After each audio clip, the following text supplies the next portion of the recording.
स्वर्ग और नर्क शिक्षाप्रद कहानी।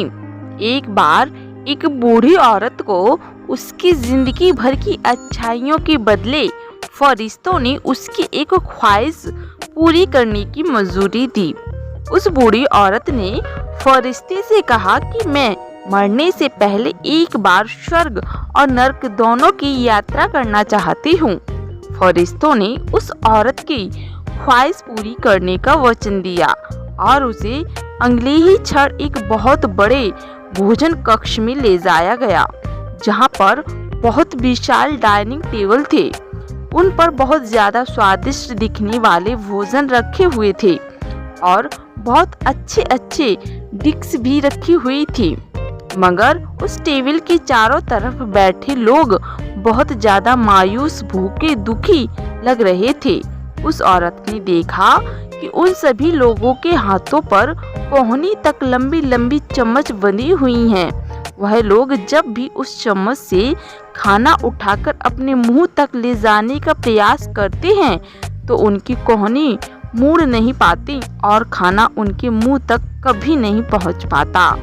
बूढ़ी औरत ने फरिश्तों से पूछा, क्या यह नर्क है? फरिश्तों ने कहा, हाँ। औरत ने तुरंत कहा, मुझे यहाँ से दूर ले चलो, और अगले ही क्षण उस बूढ़ी औरत को एक भोजन कक्ष में लाया गया।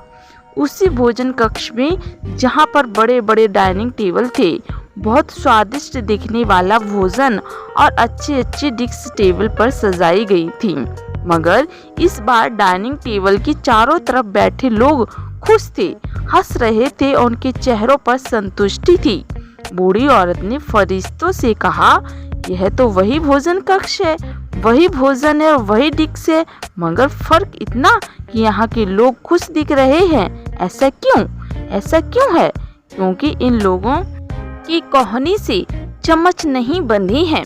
फरिश्तों ने उस औरत से कहा, ध्यान से देखो, इन लोगों के हाथों से भी कोहनी तक चम्मच बंधी हुई है। फर्क सिर्फ इतना है कि इन लोगों ने एक दूसरे को खाना खिलाना सीख लिया है। दोस्तों, इस छोटी सी कहानी की तरह ही हम चाहे तो हमारे जीवन में इसी पृथ्वी पर ही स्वर्ग या नर्क दोनों का अनुभव कर सकते हैं।